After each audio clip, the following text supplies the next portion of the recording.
பசங்களை கூட்டிக்கிட்டு போன, அதுவும் குறிப்பா பெண்களை கூட்டிட்டு போன பெத்தவங்களை பத்தி இவர் என்னமோ கேள்வி கேட்கிறாரு. பெத்து வளர்த்து ஒரு ஆளாக்கிய பெண்ணு நாளைக்கு மாற்றான் மனைவியாக வாழ வேண்டிய ஒரு பெண்ணு, அப்பா யார்களா ஆத்தா யார்களா ஆயிரக்கணக்கான ஊடக பத்திரிகையாளர்கள ஒரு சினிமா கூத்தாடி பையனை கட்டி பிடிச்சு கொடுக்கறது அனுமதிக்கிற எந்த நடிகனுக்கு செய்யறது? இது என்ன ஈனப்பிறவி?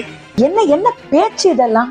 சரக்கு போடுவாராம், காலையில எழுந்து எல்லாரையும் வந்து பாப்பாராம் போயஸ் கார்டன்ல. உங்களுக்கு தெரியுமா? எந்த விதத்துல உங்களுக்கு சடனா சூப்பர் ஸ்டார் ரஜினிகாந்த் உங்களை பாதிச்சிட்டாருன்ட்டு அவரை பத்தி பேசுறீங்க, அவன் இவன் ஏகவசனத்துல பேசுறீங்க. என்ன நான்சென்ஸ் இதெல்லாம்? மானாட மயிலாட, அதுல மானும் ஆடல மயிலும் ஆடல. நிகழ்ச்சியில் மானும் ஆடவில்லை மயிலும் ஆடவில்லை ஆடிக்கொண்டிருக்கிறது என்று மூஞ்சில் அடிச்ச மாதிரி சொல்ல நல்லா இல்லைங்க, மரியாதை இல்லைங்க. இது ரொம்ப ரொம்ப ரொம்ப ரொம்ப தப்பு, அநாகரீகம். வணக்கம், நான் மதுவந்தி பேசுறேன். சமீபத்துல நான் ஒரு வீடியோ பார்த்தேன். அதாவது திரு வேல்முருகன் அவர்கள், தமிழக வாழ் உரிமை கட்சி அதோட தலைவர், அவர் தான் அதை ஃபவுண்டர் கூட. இதுக்கு முன்னாடி பாட்டாளி மக்கள் கட்சியிலேருந்து இப்போ இந்த கட்சி ஆரம்பிச்சுட்டு எம்எல்ஏயா இருக்காரு. அப்கோர்ஸ் திமுகவோட கூட்டணி தான். அவரு ஒரு மேடையில எந்தெந்த வார்த்தைகளை பிரயோகப்படுத்த கூடாதோ எல்லா வார்த்தைகளையும் பிரயோகப்படுத்தி ஒரு ஸ்பீச் கொடுத்திருக்காரு. அண்ட் அதுல என்ன சொல்லியிருக்காருன்னா, அதாவது சினிமாக்காரங்களை கேவலப்படுத்தணும். சினிமானா அது ஒரு கேவலமான ஒரு தொழில், சினிமாக்காரங்க கேவலமானவங்க, சினிமாக்காரங்க செய்யறது எல்லாமே தப்பு, கூத்தாடிங்க. அது என்னங்க அது? கூத்தாடினா கெட்ட வார்த்தையா? அது என்ன கூத்தாடின்னு அவ்வளவு இழிவா பேசுறீங்க? தமிழ் கலாச்சாரத்துல, தமிழ் பண்பாட்டுல, தமிழ் மரபுல நடராஜரையே கூத்தாடின்னு வணங்கிதான் பாடப்பட்டிருக்கு. எடுத்து பாருங்க, எத்தனையோ விஷயங்கள் இருக்கு. நீங்க தான் தமிழர்கள் வாழ் உரிமை பத்தி பேசுறவங்க தானே, எடுத்து பாருங்க தமிழர்கள் கலாச்சாரத்துல. அதென்ன எல்லாரும் என்னமோ அதை கொச்சையா ஒரு வார்த்தையா அதை பயன்படுத்தி கூத்தாடி கூத்தாடினா என்னது இது? அண்ட் என்ன சொல்லியிருக்காரு? அதாவது ஒரு ஐடியாலஜிக்கலா, கொள்கை ரீதியா ஏதாவது பேசியிருக்காரா? கிடையாது. கொள்கைன்னா முதல்ல என்னன்னு தெரியுமா? கொள்கை இருக்கா? அப்போ பேசலாம். அதெல்லாம் எதுவும் இல்லாததுனால தானே இந்த மாதிரி பேச்சு வருது. திரு விஜய் அவர்கள் 10வது 12வது மாணவர்களுக்கு எப்போதுமே அந்த ஃபங்க்ஷனை நடத்துவார். இது ஒன்றும் புதுசு இல்லை. அவர் ஒன்றும் இது அரசியலுக்கு வந்ததுக்கு அப்புறம் அந்த ஃபங்க்ஷன் அவர் நடத்துறது இல்லை. பல ஆண்டுகளா அதை நடத்திக்கிட்டு வர்றாரு திரு விஜய் அவர்கள்.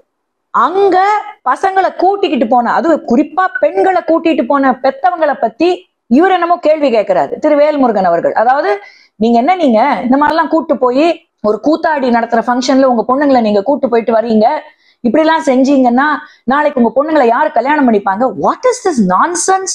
என்ன, what are you trying to say? அந்த ஃபங்க்ஷனுக்கு போயிட்டு வந்தா அது தப்பா? அண்ட் அதுல வேற அவங்க கட்டி பிடிப்பாங்களா, முத்தம் கொடுப்பாங்களா? என்ன பேச்சு இதெல்லாம்? எவ்வளவு ஒரு தரங்கெட்டு போய் அசிங்கமான பேச்சு! எப்படி ஒரு பப்ளிக் மேடையில இவ்வளவு அசிங்கமா கேவலமா பேசலாம்? எனக்கு கோவம் வந்துடுச்சு இதை பார்த்துட்டு. அது என்னங்க, எப்ப பார்த்தாலும் சினிமாக்காரங்க கலைஞர்கள்னா கேவலமானவங்க, அவங்க இப்படித்தான், அவங்களுக்கு வேற விவசாயே கிடையாது, சம்பந்தமே இல்லாம. உங்களுக்கு விஜய் மேல பிரச்சனை கொள்கை ரீதியா இருக்கா? கேள்வி கேளுங்க. நானும் இப்போ வரைக்கும் கொள்கை ரீதியா நான் பல வீடியோஸ் விஜய்க்கு அகேன்ஸ்டா போட்டிருக்கேன், கொள்கை ரீதியா. ஆனா திவ்யா சத்யராஜ் எபிசோடா இருக்கட்டும், இதுவா இருக்கட்டும், இந்த பர்சனல் அட்டாக்குங்கிறது அசிங்கம். என்னது இது? அவரு என்னைக்குமே இந்த மாணவர்களுக்கு இந்த ஃபங்க்ஷன் நடத்துறது வழக்கம். அதை போய் இவ்வளவு கொச்சப்படுத்தி கேவலப்படுத்தி யாரை சாட்டிஸ்ஃபை பண்ணணும்ட்டு இந்த மாதிரி ஒரு ஸ்பீச். என்ன இன்னைக்குதான் புதுசா விஜய் இந்த ஃபங்க்ஷன் நடத்துறாரு? உங்களுக்கு தெரியாதா இத்தனை வருஷமா அவர் நடத்திக்கிட்டு இருக்கிறது? இப்ப போய் இதை ஒரு பெருசாக்கி பேசுறது, அசிங்கமா பேசுறது, அதை பத்தி எனக்கு ஐம் அப்செட். அதே மாதிரி சம்பந்தமே இல்லாம எதுக்குங்க சூப்பர் ஸ்டார் திரு ரஜினிகாந்த் இழுக்கணும்? என்ன சம்பந்தம் அவருக்கும் இதுக்கும்?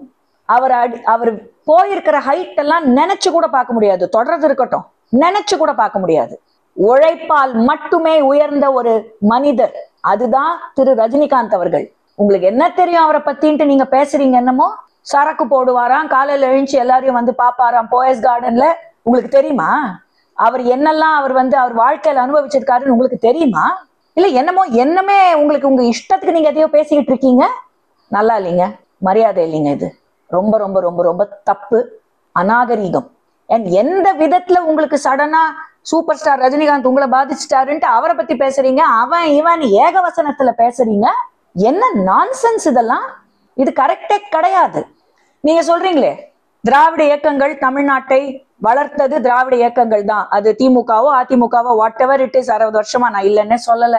அங்க இருக்கிற பெரிய தலைவர்கள்லாம் எந்த துறையில இருந்து வந்தாங்களாம்? கலைஞர் கருணாநிதி ஒரு மாபெரும் எழுத்தாளர். எந்த துறைக்கு?